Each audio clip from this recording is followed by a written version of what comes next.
가끔 자다가 이상한 꿈을 꾸고 깨어나실 때가 있을 겁니다.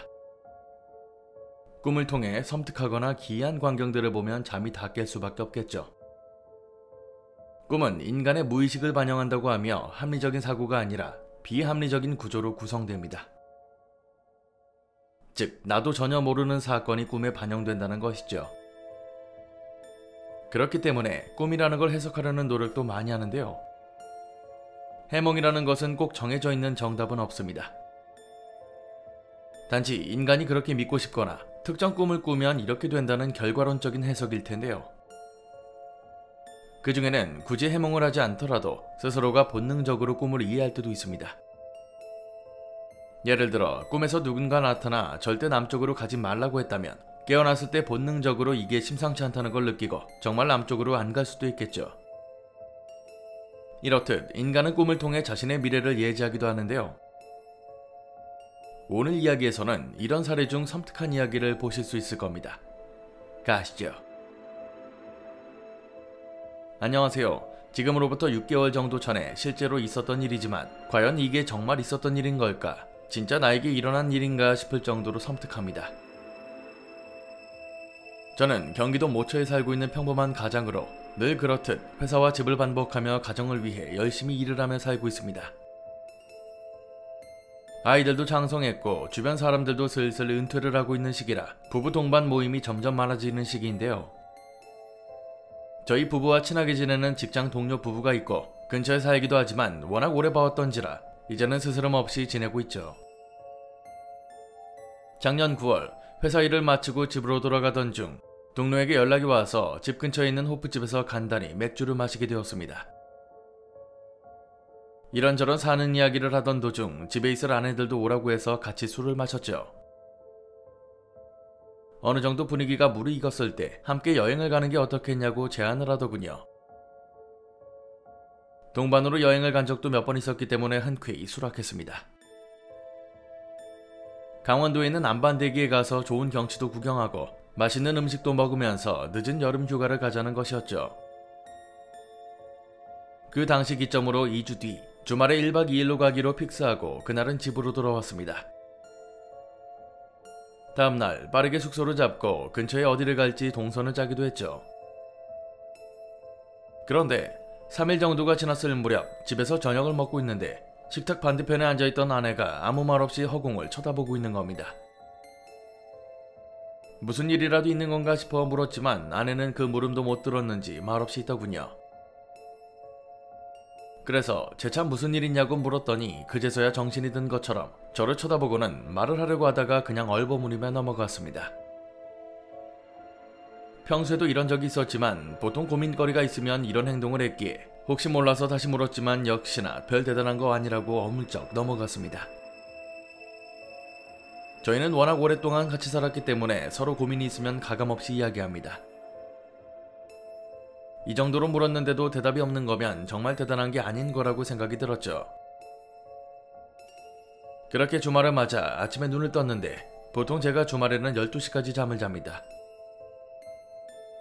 근데 그날은 뭔가 허전하다라고 할까 평소와 다른 기척에 이른 아침에 눈을 떴습니다.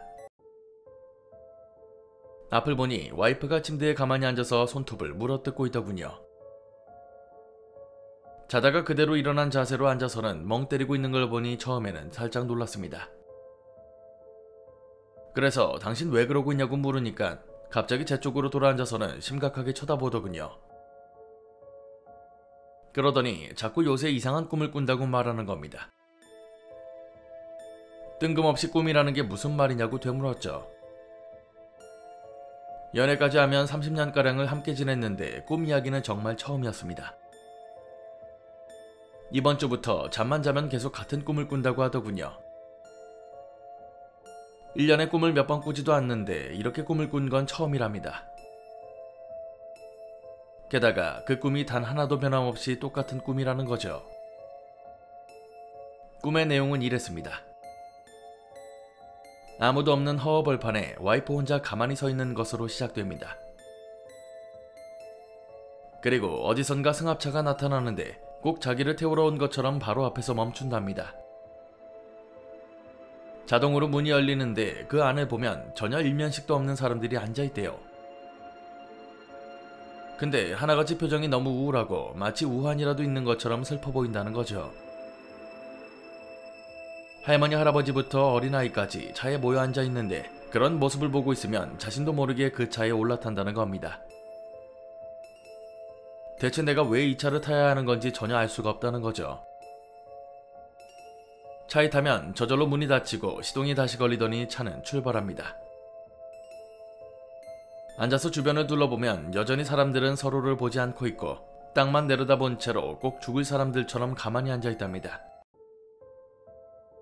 운전석을 보려고 하면 웬 이상한 아줌마가 앉아있는데 어디 TV에나 나올 법한 무당같이 생겨서 보는 것만으로도 기분이 나쁠 정도랍니다.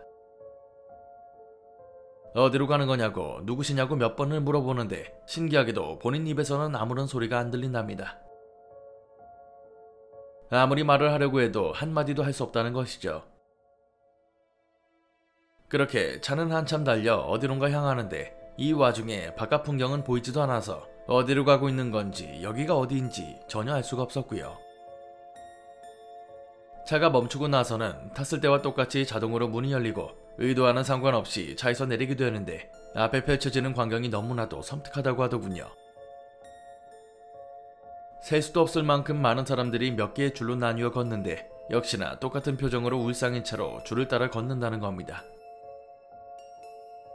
와이프도 그 줄에 껴서 걷게 되는데 어느 순간이 되면 자기 앞에 웬 종이가 띡 하고 나타나고 그 옆에는 펜이 하나 놓여있답니다. 종이를 자세히 살펴보면 자신의 이름과 나이, 전화번호까지 적혀있는데 그 바로 밑에 주소를 적는 칸만 비어있다는 거죠. 마치 딱 그 주소만 적으면 되는 것처럼 보이는데 이것도 마찬가지로 의지와는 상관없이 펜을 들고 적게 된다는 것이죠. 그런데 여기서 와이프가 너무 이상하다고 생각이 들었던 건지 절대로 우리가 사는 집 주소를 제대로 적지 않는다는 겁니다. 예를 들어 땡땡동의 459-19가 저희 실제 주소라고 하면 끝에 459-29 이런 식으로 바로 옆집을 적어서 낸다는 겁니다. 종이를 내고 나면 꿈에서 깨어나는데 깨어나서도 너무 찝찝할 정도로 섬뜩하다는 거죠. 마치 어디 저승이라도 가는 것처럼 사람들이 울상을 짓고는 다 같이 움직이고 저승 명부를 쓰는 것 같이 자신의 인적사항을 적는 게 소름 끼친다는 거죠. 저도 처음에는 그냥 개꿈이라고 안심시키려고 했지만 벌써 일주일을 매일매일 같은 꿈을 꿨다는 말에 섬찟했습니다. 그날 이후로는 최대한 조심하면서 살았는데 혹시라도 무슨 변고가 생길까 노심초사하며 지냈던 것 같습니다. 그리고 어느새 일주일이 흘러 동료 부부와 여행을 가는 날이 되었습니다. 그날도 역시나 아침에 일어난 와이프는 똑같은 꿈을 꿨다며 오늘 여행 그냥 미루고 다음에 가면 안 되겠냐고 졸랐습니다. 그래도 일주일 정도 지냈을 때 별일이 없기도 했고 기분도 꿀꿀한데 좋은 곳에 가서 좋은 경험을 하면 괜찮지 않겠냐고 달랬죠. 그렇게 겨우 출발했는데 차를 운전하는 저도 괜스레 걱정이 되었습니다. 그래서 평소와 다르게 운전을 정말 조심스럽게 했죠. 보통 1, 2차선을 타고 빠르게 갔더라면 그날은 일부러 끝차선에 붙어서 천천히 달렸습니다. 한적한 국도로 달리고 있을 무렵 3차선을 타고 있다가 앞에 우회전하는 차들이 있어서 2차선으로 바꿨고 신호등이 바뀌어 속도를 줄이고 있었죠. 그러다 정지선 앞쪽에서 오늘 해왔던 대로 3차선으로 차선을 바꿔 차를 정지시켰습니다. 뒤따라오던 중형 SUV가 바로 옆 2차선에서 신호대기를 하더군요. 그런데 갑자기 뒤쪽에서 빵빵거리는 우렁찬 소리가 들리기 시작하면서 그 짧은 사이 몇 번이고 크랙션을 급하게 울리는 겁니다. 무슨 일인가 싶어 사이드미러로 보니까 2차선 뒤쪽에 큰 덤프트럭이 상향등을 켜고 크랙션을 울리며 달려오고 있었죠. 거의 3초 될까 말까한 짧은 사이 트럭이 달려왔고 그대로 2차선에 있던 차를 밀고 나갔습니다. 지금도 그때 생각을 하면 심장이 덜컥 내려앉을 정도로 놀랐죠. 저희는 3차선에 있었고 1차선에도 대기 차량이 있었는데 파편 하나 튀지도 않고 말 그대로 일직선으로 2차선에 있던 차를 밀고 나갔습니다. 옆에 있던 와이프는 소리도 못 지르고 그걸 보고 있는데 덤프트럭은 한참을 더 가서 멈췄고 옆에 있던 SUV는 아작이 나버렸습니다. 일단 급한 대로 비상등을 켜고 119에 전화를 걸어 사고 신고를 했죠. 와이프가 얼마나 겁에 질려 있는지 울고불고 난리도 아니었는데 아내에게는 눈을 가리라고 말하고는 사고 현장을 지나갔죠. 지나가면서 아주 살짝 봤지만 차마 말하기도 어려울 정도로 처참했습니다. 일직선 도로라 5분 정도 갔다가 룸미러로 보니까 응급차들이 오는 게 보였습니다. 여행 장소로 가는 내내 그리고 여행을 하는 내내 와이프는 말이 없었습니다. 동료 부부에게도 전후 상황을 설명해줬지만 도저히 여행 분위기가 안 살았죠. 그리고 그날 저녁 잠에 들려고 할 때 와이프가 옆에서 말하더군요. 아마 자기가 적은 그 주소가 바로 옆집을 뜻했던 게 맞았을 거라고, 그래서 옆 차선에 있던 차가 사고를 당한 거라고 말입니다. 그 말을 들으니 그제서야 저도 그 뜻을 이해할 수 있었고 온몸에 소름이 돋았습니다. 거의 반년이 지난 일이지만 지금도 이때의 일이 믿기지 않습니다. 평생 제대로 된 꿈 한 번 꾸지 않았던 아내가 갑자기 이상한 꿈을 반복해서 꾸는 것과 그게 현실에 반영되어 저희가 사고를 피했다는 것은 글을 쓰고 있는 지금도 믿기지 않죠. 뉴스를 검색했지만 사망사고가 없어서 그나마 다행이긴 하지만 만약 저희가 그 사고를 당했더라면 어떻게 되었을까 생각하니까 온몸이 떨립니다. 이야기는 여기까지입니다. 꿈이라는 게 참 신기하면서도 섬뜩합니다. 제보자의 말씀처럼 평소 꿈을 꾸지 않다가도 이렇게 미래를 예지하는 꿈을 꾸는 사람도 있죠. 예전에 제가 들었던 이야기 중에는 정말 섬뜩했던 꿈 이야기가 하나 있었는데요. 꿈에서 한 번도 본 적 없던 어린아이가 양팔을 머리 위로 올린 채로 쫓아오더랍니다. 매일같이 팔을 들고 있는 아이가 쫓아오는 꿈을 꿨는데 어느 날 회사에서 퇴근하는 길에 복도식 아파트를 지나가게 됩니다. 그러다 위에서 큰 소리로 웃는 소리가 들려서 올려다보니까 웬 남자아이가 10층도 넘어 보이는 복도 난간에 올라서서 큰 비행기를 들고 있더래요. 비행기를 멀리 던지려고 한 건지 양팔을 올려 힘차게 밀었는데 중심을 잃고는 그대로 아래로 떨어졌다는 거죠. 2초도 안 되는 사이 아이가 바닥으로 떨어지고 쾅 소리가 들렸는데 당연하게도 그 자리에서 즉사를 했다는 겁니다.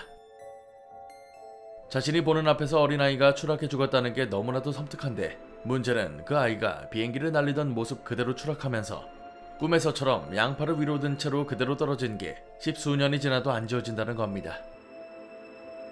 이런 이야기들을 보면은 꼭 무당만 미래를 보는 건 아닌 것 같습니다. 자신의 인생에 있어 큰 사건들을 이렇듯 꿈을 통해 미리 알 수 있는 사례도 많으니까요. 물론 좋은 일을 먼저 볼 수 있다면 좋겠지만 대부분 이런 사례들은 꼭 섬뜩한 것들이 많죠. 오늘 강의는 여기까지입니다. 재밌게 봐주셨다면 공포학과의 수강 신청 부탁드립니다. 공포학과 M교수였습니다.